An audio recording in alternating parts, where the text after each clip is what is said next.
በስመ አብ ወወልድ ወመንፈስ ቅዱስ አሐዱ አምላክ አሜን። የጥቅምት ድርሳነ ሚካኤል። አንድ አምላክ በሚሆን በአብ በወልድ በመንፈስ ቅዱስ ስም በከበረች በዓሉ በጥቅምት 12 ቀን የሚነበቡ የመላእክት አለቃ የከበረ መልአኩ የቅዱስ ሚካኤል ድርሳን ይህ ነው። በእግዚአብሔር ፍቅር አንድነት የመላእክት አለቃ የቅዱስ ሚካኤልን ክብር ገናንነት እናስብ ዘንድ ይገባል። የመላእክት አለቃ የቅዱስ ሚካኤል ፍጹም ምልጃው ልመናው በረከቱ ከኛ ጋር ይኑር ለዘላለሙ አሜን። በሕይወቷ ሳለች ዋስ ያልፈለገች ነፍስ በምትሞትበት ቀን በሰማይ ዋስ አታገኝም። ነገሩ እንዲህ ነው። ብዙ ዕዳ ያለብን ሰው ቢኖር የሚከፍለውም ባይኖረው የሚዋሰውም ቢያጣ ወደ ፈራጅ ይወስዱታል። ዳኛውም ለአሽከሩ ይሰጠዋል፣ አሽከሩም ያስረዋል። ልቅሶና ጥርስ ማፋጨት ባለበት ቦታ ይጣላል። ዕዳውንም እስኪጨርስ ከዚያ አይወጣም። እኛም በቁርጥ ፍርድ ቀን ከእግዚአብሔር አብ ፊት በደረስን ጊዜ እንደዚህ እንሆናለን። በሕይወት ሳለን በዚህ ዓለም የሚዋሰን ካልፈለግ በሰማይ የሚዋሰን አናገኝም። ይህ ማለት በዚህ ዓለም እንደሚቻለን ርኅራኄ ካላደረግ ድሆችን ጦማዳሪዎችን ከረሳን በሰማይ የሚዋሰን የሚቀበለን የለም ማለት ነው።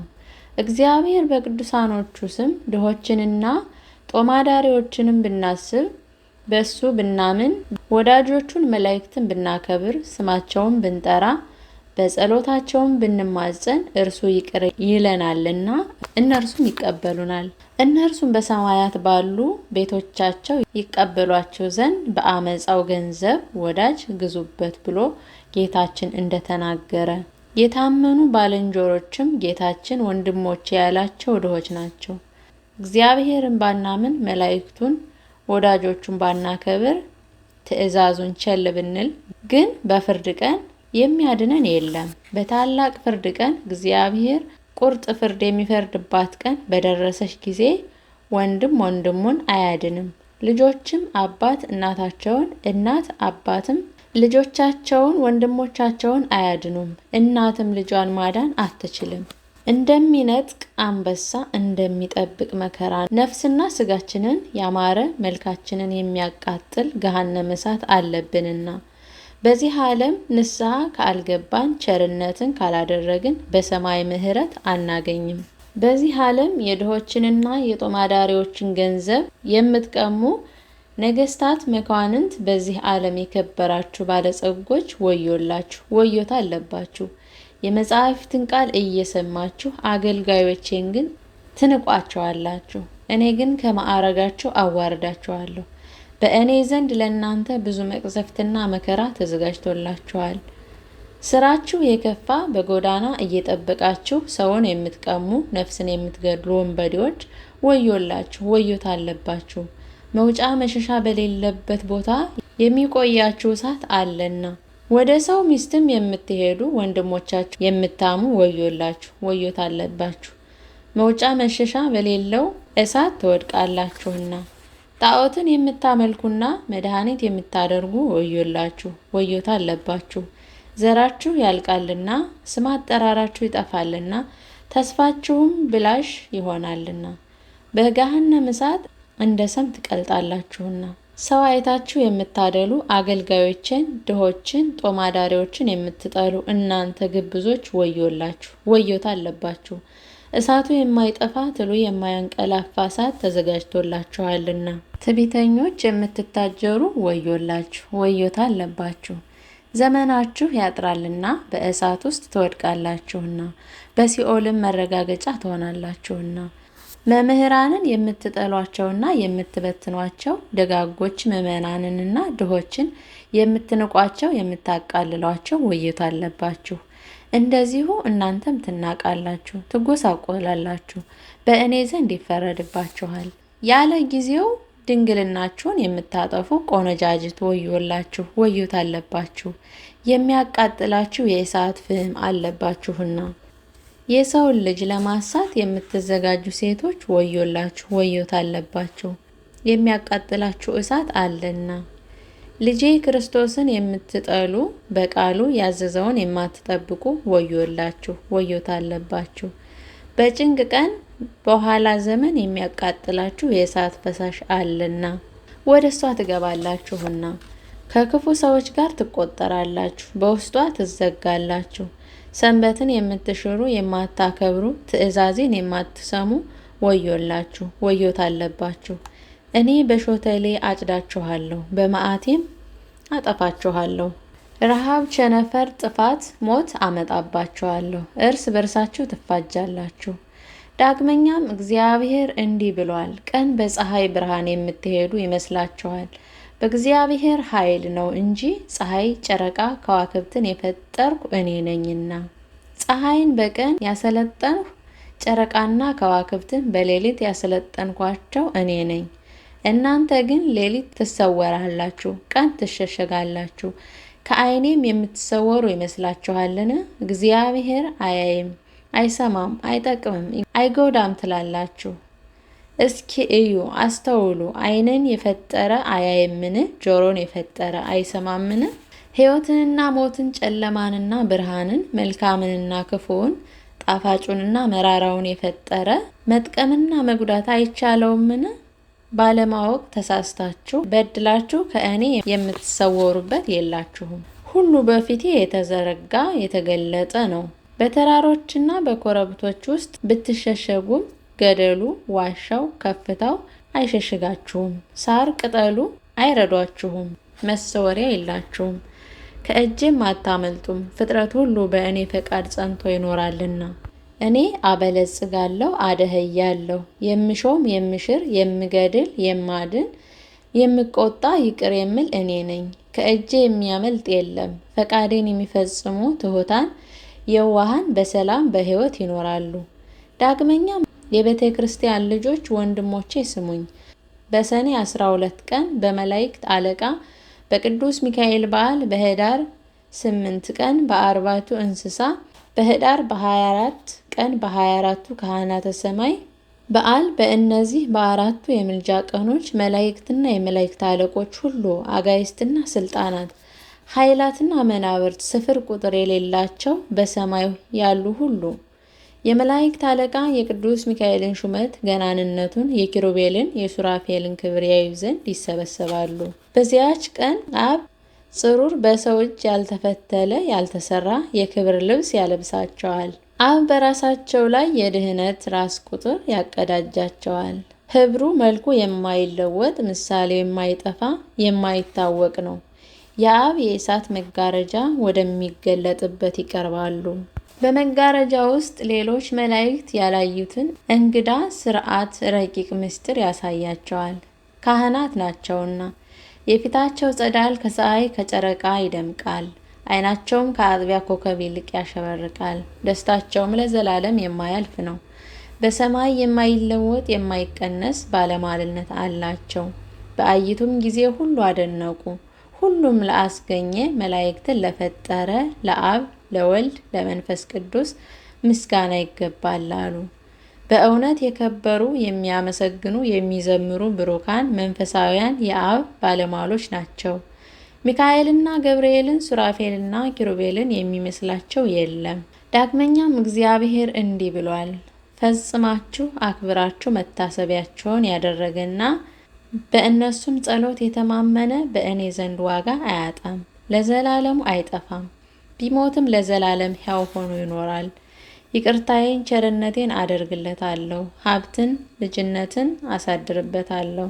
አብም መላእክት እንዲህ አላቸው፣ ስማችሁን ከስሜ አንድ አድርገው የሚጠሩትን በስማችሁ ቃል ኪዳን የሚታመኑትን መታሰቢያችሁን የሚያደርጉትን በጸሎታችሁ የሚማጸኑትን ከጥፋት ከመከራ ከጭንቀት ከጠላት እጅ በእውነት ጠብቋቸው። አሜን። ክፉ ነገር፣ እርኩስ መንፈስ፣ እኩያን አጋንንት ወደ እነሱ አይቀርቡም። ረሃብ፣ ቸነፈር ወደ ቤታችሁ አይግባ። አሜን። ክፉ ነገር፣ እርኩስ መንፈስ፣ እኩያን አጋንንት ወደ እነሱ አይቅረቡ። ረሃብ፣ ቸነፈር ወደ ቤታቸው አይግባ። አሜን። ከሚያስጨንቅ ከሚነጥቅ ከሌባ ከቀማኛ ከልዩ ልዩ ጠላት ከሚያደባ ከሚሸምቅ ይዳኑ። በቅርቡም በሩቁም ያሉ ጠላቶቻቸው ከእግራቸው በታች ይሁኑ። አሜን። ከሚያቃጥል እሳት ይዳኑ። አሜን። ይህ መጽሐፍ ለሕይወት ለድህነት ይሁናችሁ። አሜን። አብም ይህንን በተናገረ ጊዜ እነርሱም አመሰገኑት። ሁሉም ተነስተው በዙፋኑ ፊት ሰገዱ። ሁሉም አንድ ሆነው በአንድ ቃል እንዲህ ይላሉ፣ ቅዱስ ቅዱስ ቅዱስ እግዚአብሔር አሸናፊ ፍጹም የጌትነት ምስጋና በሰማይም በምድርም የመላ ነው። በልዕልና የሚኖር በትሑታን የሚመሰገን በኪሩቤል ላይ የሚያድር በአንድነት በሦስትነት ጸንቶ የሚኖር ሃሌሉያ። ሰማይና ምድር ለፈጠረ ለእግዚአብሔር ክብር ምስጋና እናቀርባለን። ሃሌሉያ። ብቻውን ታላላቅ ብርሃናትን ለፈጠረና ድንቅ ተአምራትን ላደረገ ለእግዚአብሔር አብ ምስጋና እናቀርባለን። ሃሌሉያ። ፀሐይ ጨረቃንና ከዋክብትን ለፈጠረ ለእግዚአብሔር ምስጋና እናቀርባለን። አሜን። ሃሌሉያ። ለማይሻር ከረቂቃን ለረቀቀ ለእግዚአብሔር ምስጋና እናቀርባለን። ሃሌሉያ። ሕጸጽ የሌለበት ድህነት የሌለብን ለእግዚአብሔር ምስጋና እናቀርባለን። አሜን። ሃሌሉያ። ለመድኃኒታችን ለክርስቶስ ምስጋና እናቀርባለን ለዘላለሙ አሜን። ሃሌሉያ። ወንድሞቻችን አብ ለመላእክቱ የሰጣቸውን ክብርና ልዕልና ነገርናችሁ። እናንተም ቃሉን ስሙ፣ ትእዛዙንም ጠብቁ። ጌታችን በሰባቱ ምስጋና መላእክትን አስከትሎ በሚመጣበትና ጻድቃንን በቀኙ ኃጥአንን በግራው በሚያቆምበት ጊዜ ይቅር እንዲላችሁ። ያን ጊዜ በግራ ያሉት የመጻሕፍትን ቃል ያልሰሙትን ያልታዘዙትን እናንተ የተረገማችሁ ከእኔ ተለይታችሁ ለሰይጣንና ለመልእክተኞቹ ወደ ተዘጋጀው ወደ ዘላለም እሳት ሂዱ ይላቸዋል። በቀኙ ያሉትን እንዲህ ይላቸዋል፣ የተባረካችሁ ትዕቢት የማታውቁ ቂም በቀል የሌለባችሁ በጎቼ ወደ እኔ ኑ። አባቴ የባረካችሁ ወደ እኔ ኑ። እኔ ክብርን ጌትነትን የማያልፍ ባለሟልነትን እሰጣችኋለሁ። ደስ ብሏችሁ ከእኔ ጋር ትኖራላችሁ። የተናገርኩትን አላስቀርምና ከቀድሞ ጀምሮ ዓለም እስኪያልፍ ድረስ የተናገርኩት ቃል አይለወጥምና። አሁንም ሚካኤልና ገብርኤል ሱራፌልና ኪሩቤልን ቅዱሳን መላእክትን ሁሉ አክብሯቸው። ዳግመኛም ነቢያትና ሐዋርያትን፣ ጻድቃንና ሰማዕታትን፣ ደናግልና መነኮሳትን ከአዳም ጀምሮ እስከ ዛሬ ድረስ አሸናፊ እግዚአብሔርን ያገለገሉትን አክብሯቸው። ይልቁንም የድህነት እናት የሕይወት እናት የአምላክ እናት የሆነችውን እመቤታችን ቅድስት ድንግል ማርያምን አክብሯት። በሰማይ ክብርን ድህነትን ታገኙ ዘንድ የመላእክት አለቃ የቅዱስ ሚካኤል ልመናው ክብሩ የማሸነፍ ራስ ቁር ይሁነን። የትዕቢተኛ ወይም የዲያብሎስ ዓይን ያላያት የጻድቃንን ነፍሳት ወደሚኖሩባት ወደ ሕይወት አገር ያግባን። ለክርስቲያን ማህበር የእውነት ማዕድ በሚዘጋጅበት ጊዜ በያዕቆብ በረከትም በምናሴና በኤፍሬም ላይ እንዳደረ እንዲሁም የመላእክት አለቃ የቅዱስ ሚካኤል የፈጣሪውን በረከት ይህንን መጽሐፍ በጻፈው በአጻፈው ላይ በአነበበውና በተረጎመው የተሰጠውንም ቃል ኪዳን አምኖ ቃሉን በሰማው ላይ ይደር። ይቅርታው በእኛ ላይ ይሁን፣ ረድኤቱም ከእኛ ጋር ይኖር ለዘላለሙ አሜን። በኢየሱስ ቀኝ የሚቆም እግዚአብሔር ቃል ኪዳን የሰጠው ልዑል ክብሩ የመላእክት አለቃ ቅዱስ ሚካኤል ያደረገው ተአምር ይህ ነው። ተፈጥሮው እሳታዊ ነው። ከአንደበቱ የእሳት ነበልባል ይወጣል። በጸሎቱ ለሚታመኑ ሰዎች ምሕረትን የሚለምን ነው። እኛም በደዌና በመከራ የሚሰቃዩ በገሃነመ እሳት እየራሳቸው መከራን የሚቀበሉ ከቀናች ሃይማኖት ሕግ ወጥተው በገሃነመ እሳት የወደቁ የሰይጣንና ከሰራዊቱ ያድነን።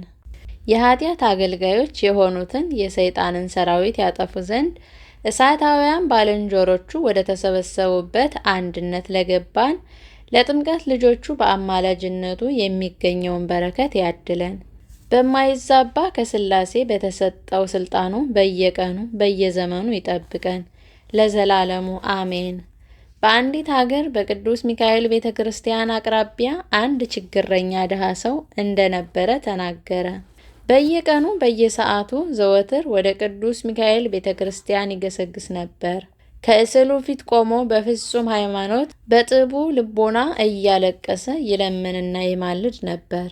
የመላእክት አለቃ ቅዱስ ሚካኤል ሆይ ልብስና ምግብ ይሰጠኝ ዘንድ ስለ እኔ ወደ ፈጣሪው ወደ እግዚአብሔር ወደ ፈጣሪ ወደ እግዚአብሔር ለምንልኝ እያለ እንደዚህ እያለ ሲለምን ሲማልድ ብዙ ዘመን ኖረ። ከዕለታትም በአንዲት ቀን ቅዱስ ሚካኤል በራእይ ወደ እርሱ መጥቶ እንዲህ አለው። ከተግባረ እድ ወገን ምንም ስራ የማትሰራ አንተ ስራ ፈት ሰው ምን ትለኛለህ? አንተ ግን ስራ ፈት ሆነህ ትቀመጣለህ። አትደክምም፣ ምድርን አትቆፍርም፣ እርሻም አታውቅም፣ አትዘራም፣ ወይን ወይም ፍራፍሬም አትተክልም። ይህንስ ባትችል አትነግድምን? እባርክልህና አረባልህ ዘንድ የስራህን ፍሬ አበዛልህ ዘንድ ረዳት ሆን ዘንድ የምትደክምበት ምን ስራ የለህም። አንተ ግን ከሰው ሁሉ ይልቅ በሁሉም ስራ ፊት ችግረኛ ነህ። ራስህም አደኸየህ። ከልጆችህና ከሚስት ጋር የዕለት ምግብ እንኳን ያጣ ሆንክ። አሁንም ወደ ቤተ ክርስቲያን ሂደህ ትነግድበት ዘንድ ከቤተ ክርስቲያኑ ገንዘብ ወርቅ እንዲሰጥህ ለኤጲስቆጶሱ ንገረው። እኔም ያበረክትልህ ዘንድ እግዚአብሔርን እለምነዋለሁ። ራስህን የልጆችህና የሚስትህን በሕይወት ለመኖር እንድትችል እግዚአብሔር በጎዳና ወደ ቤትህ ይመልስህ። ይህንን ነገር ሰምቶ እጅግ ደስ አለው። እግዚአብሔርን አመሰገነ። የመላእክት አለቃ ቅዱስ ሚካኤልንም አከበረው። ያን ጊዜ ወደ ቅዱስ ሚካኤል ቤተ ክርስቲያን ሄዶ ከቤተ ክርስቲያኑ ገንዘብ ወርቅ እንዲያበድረው ለኤጲስቆጶሱ ነገረው። ኤጲስቆጶሱም የሚዋስ ሰው አምጣ አለው። ያም ሰው ኤጲስቆጶሱን ያለ ቅዱስ ሚካኤል የሚዋሰኝ የለም አለው። ያን ጊዜ ኤጲስቆጶሱ ያለ ወለድ ከቤተ ክርስቲያኑ ገንዘብ ሰጠው። እስከ 1 ዓመት ሊመልስለት ቀጠሮ ሰጠው። ትርፉን ግን የራሱን የሚስቱንና የልጆቹን ሕይወት እንዲረዳበት ፈቀደለት። ያን ጊዜ ወርቁን ከኤጲስቆጶሱ ተቀብሎ ወደ ሩቅ ሀገር ሄደ። በዚያ ወርቅም እየነገደ 1 ዓመታት ተቀመጠ። ያም ሰው ኤጲስቆጶሱ የሰጠውን ቀጠሮ አሰበ። ቀጠሮውም እንደደረሰ አውቆ ያለውበት ሀገር ሩቅ ስለሆነ ለተቀጠረበት ቀን ላደርስ አይቻለኝምና ምን አደርጋለሁ አለ። ያን ጊዜ የእርሳስ ሳጥን ሰርቶ ይህንን ወርቅ ከቅዱስ ሚካኤል ቤተ ክርስቲያን የተበደርኩት ነው የሚል ደብዳቤ ጨምሮ በሳጥን ውስጥ አደረገው። ያን ጊዜም ሳጥኑን ቆልፎ ሄደና የመላእክት አለቃ ቅዱስ ሚካኤል ሆይ እኔ በጸሎትህ ታምኛለሁና ይህንን ወርቅ ለቤተ ክርስቲያንህ አድርስልኝ ብሎ ከባህር ጣለው። ያን ጊዜ ታላቅ አሳ በዚህ ቀን ያንን ወርቅ ዋጠው። በዚያም ቀን የቤተ ክርስቲያኑ ጠባቂ ወደ ባህር ዳርቻ ሄዶ አሳ የሚያጠምድ ሰው አገኘ። ለቅዱስ ሚካኤል በዓል ይሆነኝ ዘንድ አሳ አጥምድልኝ አለው። አሳ አጥማጁ እሺ ብሎ ወዲያውኑ ወጥመዱን ከባህር ጣለው። ወርቅ የዋጠ ታላቅ አሳ ተያዘ። አሳ የሚያጠምደው ሰውዬ ለቤተ ክርስቲያኑ ጠባቂ ሰጠው። የቤተ ክርስቲያኑ ጠባቂ ያንን አሳ ተቀብሎ ወስዶ ለኤጲስቆጶሱ ሰጠው። ሆዱን በቀደዱት ጊዜ በአሳው ሆድ ውስጥ የእርሳስ ሳጥን በውስጡም ወርቅና ደብዳቤ አገኙ። ኤጲስቆጶሱም ደብዳቤቱን አንብቦ ነገሯን ሰወረ፣ ለማንም አልነገርም። ከብዙ ቀን በኋላ ያ ሰው ከንግዱ ተመለሰ። በአንዲት ቀንም ኤጲስቆጶሱ ያን ሰው አግኝቶ ያዘው። ትነግድበት ዘንድ የተበደርከውን የቤተ ክርስቲያኑን ገንዘብ ለምን አትመልስልኝም አለው። ያም ሰውዬ እንዲህ ብሎ መለሰለት፣ ጌታዬ ሆይ የቤተ ክርስቲያኑን ገንዘብ ከደብዳቤ ጋር በሳጥን ውስጥ አድርጌ ከባህር ላይ እንደጣልኩት በመላእክት አለቃ በቅዱስ ሚካኤል ጸሎት እምልልሃለሁ። ሕያው እግዚአብሔር ያውቃል። የቅዱስ ሚካኤል አምላክ ገንዘቡ ነውና ወደ ቅዱስ ሚካኤል ቤተ ክርስቲያን እንዲያደርስልኝ አምኜ ኤጲስቆጶሱም መርምረው ሰውየውም ቀኑንና አሳውን አስረዳው። ያን ጊዜ ነገሩ እውነት እንደሆነ አወቀ። ኤጲስቆጶሱም ተነስቶ በዚያ ሰው ፊት ሰገደ፣ እግዚአብሔርንም አመሰገነ። የመላእክት አለቃ ቅዱስ ሚካኤልንም ከፍ ከፍ አደረገው። ኤጲስቆጶሱም ያን ሰው ተወው፣ አንተስ እግዚአብሔርን የምትፈራ መንፈስ ቅዱስ ያደረብህ ሰው ነህ፣ እኔም በጸሎትህ አስበኝ አለው። ከዚህ በኋላ ኤጲስቆጶሱ ከዚያ ሰው ጋር በፍቅር በአንድነት ወደ መላእክት አለቃ ወደ ቅዱስ ሚካኤል ቤተ ክርስቲያን ገቡ። የመላእክት አለቃ የቅዱስ ሚካኤል የተአምራት ገናንነት ለሰው ሁሉ እየተናገሩ አብረው ኖሩ። ለሚሰማው ግሩም ነው። ከማር የጣፈጠ ነው፣ ከወይንም መጠጥ ይልቅ አጥንት የሚያለመልም ነውና። ልመናው አማላጅነቱ አጥር ቅጥር ይሁነን። የከፋ የጠላትን ወጥመድ ከእኛ ይቁረጥልን፣ ከእኛም ላይ ድካምን ያርቅልን። ከልቦናችንን ክፋትን ቂምን ያጥፋልን። ፍጹም የድህነት ፍሬ እንድናፈራ ያድርገን ለዘላለሙ አሜን። አባቶቼ፣ ወንድሞቼ፣ ወዳጆቼ ስሙ። በኋላ ዘመን አስበን የሚካኤልን ተአምር ጻፍ። የጌታን ባለሟልነት እናገኝ ዘንድ ደስ በሚያሰኝ በሙሽራው ሰርግ ደስ ይለን ዘንድ እግዚአብሔር በይቅርታ በቸርነት ይጠብቀን ዘንድ እኛን ለመጎብኘት አማላጅ የሆነ ሚካኤልን ይልክልን ዘንድ የቤተ ክርስቲያንን ልጆች ይጠብቀን ዘንድ የሚጎዳ ሰይጣንን በፊታችን ያጠፋው ዘንድ በክንፎቹ ከሲኦልና ከእሳት ባህር ያሻግረን ዘንድ አማኑኤል ወደሚያወርስባት ወደ መንግሥተ ሰማያት ያገባን ዘንድ ከገነት ፍሬ ይመግበን ዘንድ ለእኛ ለክርስቲያን ወገኖች የምህረት ቃል ያሰማን ዘንድ ለዘላለሙ አሜን። አንድ አምላክ በሚሆን በአብ በወልድ በመንፈስ ቅዱስ ስም ጥቅምት 12 ቀን በዚህች ዕለት የመላእክት አለቃ የከበረ የሚካኤል በዓል መታሰቢያ ነው።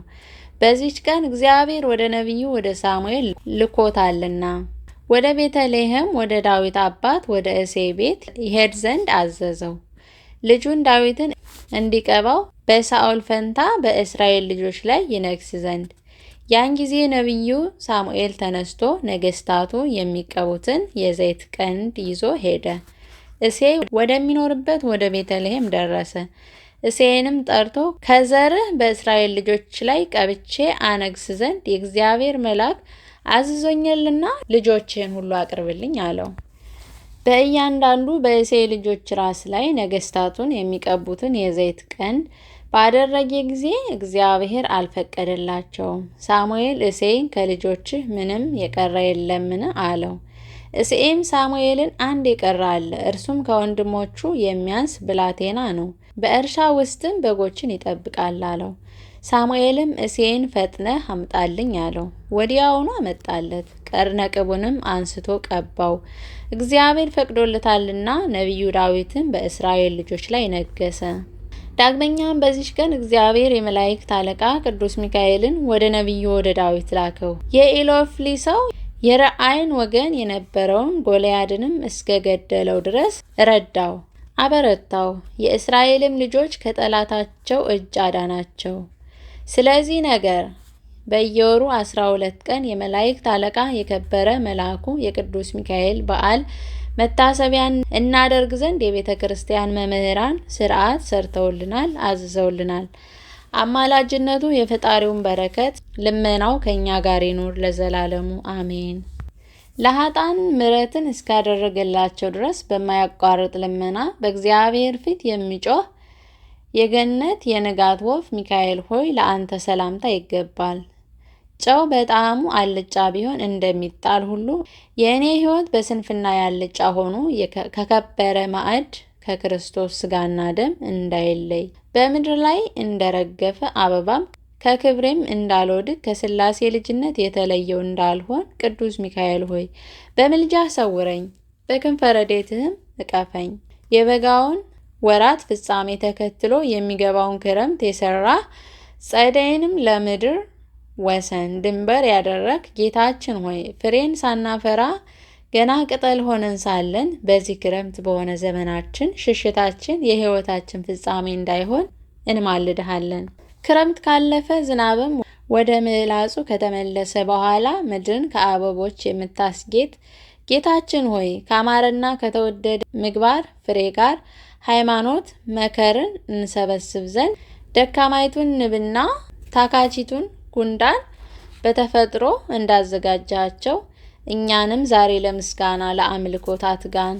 ይህ ድርሳነ ሚካኤል በእግዚአብሔር ቸርነት በመላእክት አለቃ በቅዱስ ሚካኤል ተራዳይነት ተፈጸመ።